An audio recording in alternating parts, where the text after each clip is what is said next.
வணக்கம். சாதிக்க பிறந்தவர்கள். பாகம் 4. வில்மா ட்ரூடோல். மருத்துவர்கள் சுயமாக உன்னால் நடக்க இயலாது என்றார்கள். என் தாயாரோ நீ நன்றாக நடப்பாய் என்றார். தாயின் வார்த்தைகளில் நம்பிக்கை வைத்து நடந்தேன் என்கின்றார் வில்மா ட்ரூடோல். போலியோ நோயின் தாக்கத்தினால் கால்கள் செயலற்ற நிலையில் தன்னம்பிக்கையுடன் விடாது முயற்சி செய்து நடக்கவும் ஓடவும் பழகியவர் வில்மா. இவர் சர்வதேச ஒலிம்பிக் போட்டியில் பங்கு பெற்று 3 தங்கப்பதக்கங்களினை பெற்று மாபெரும் வீராங்கனையாகவும் ஒரு சாதனை பெண்ணாகவும் திகழ்கின்றார். வில்மா ட்ரூடோல் அமெரிக்காவின் டெனிசி மாநிலத்தில் உள்ள பெத்லஹேம் நகரில் 1940ஆம் ஆண்டு ஜூன் மாதம் 23ஆம் தேதி அமெரிக்க ஆபிரிக்க தம்பதியினருக்கு வில்மா மகளாக பிறந்தார். இவருக்கு 4 வயதாக இருந்த பொழுது போலியோ நோய் தாக்கியது. அத்துடன் செங்கன்மாரியும் இரட்டித்த நிமோனியாவும் தாக்கியது. இவர் உயிர் பிழைப்பதே கடினம் என்ற நிலையில் மருத்துவர்களின் அதிதீவிர முயற்சியினால் இவர் காப்பாற்றப்பட்டார். எனினும் இந்நோய் பாதிப்புகளினால் இவருடைய கால் செயலிழந்தது. அதிலும் இடது கால் மோசமாக பாதிக்கப்பட்டது. இதனால் அவரது இடது காலுக்கு இரும்பினால் செய்யப்பட்ட ஒரு தாங்கு கருவியினை மருத்துவர்கள் பொருத்தி விட்டனர். அந்த கருவியுடன் நடப்பது வில்மாவுக்கு மிகுந்த சிரமத்தை ஏற்படுத்தியது. எனவே அவர் வீட்டில் பெற்றோர்கள் இல்லாத நேரத்தில் அந்த தாங்கு கருவியினை கழற்றி வைத்துவிட்டு மிக கடின முயற்சி எடுத்து நடக்க பயிற்சி செய்வார். இவர் 7 வயதில் பாடசாலையில் சேர்க்கப்பட்டார். இவரது மனதில் இவரிடம் உள்ள அந்த குறை தாக்கத்தை செலுத்தி கொண்டிருந்தது. இதனை உணர்ந்த ஆசிரியர்கள் இவருக்கு அறிவுரை கூறி தன்னம்பிக்கையினை ஏற்படுத்தினர்.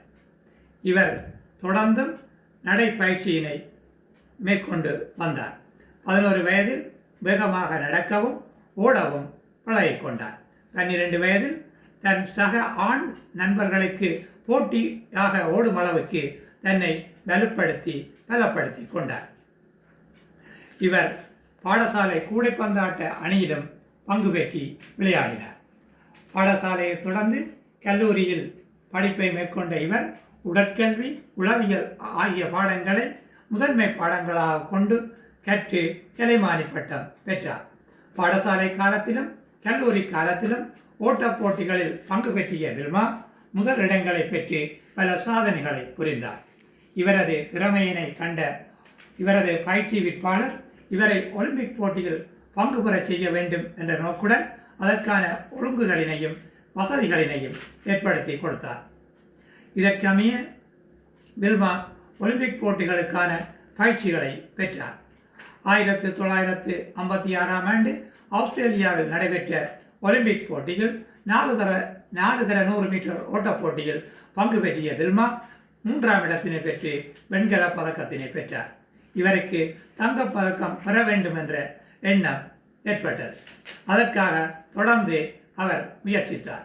1960ஆம் ஆண்டு இத்தாலியின் ரோம் நகரில் இடம்பெற்ற ஒலிம்பிக் போட்டியில் 100 மீட்டர், 200 மீட்டர், 4 தர 100 மீட்டர் ஓட்டப் போட்டிகளில் பங்கு பெற்று 3 போட்டிகளிலும் முதல் இடங்களை பெற்று 3 தங்கப்பதக்கங்களை பெற்றார்.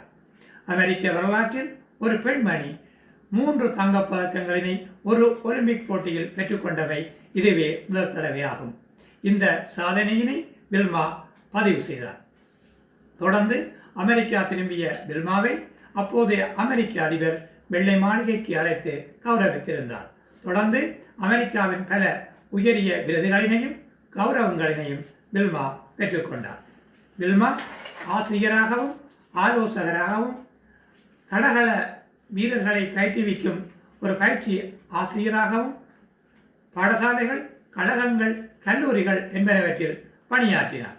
இவர் 1977ஆம் ஆண்டு வில்மா என்ற தனது சுயசரிதையினை வெளியிட்டார். இந்நூல் ஒரு குறும்படமாக பின்னர் வெளிவந்தது. விளையாட்டுத் துறையில் சாதனைகளை படைத்த வில்மா பல விளையாட்டு வீராங்கனைகளை அமெரிக்க தேசத்தில் உருவாக்கினார்.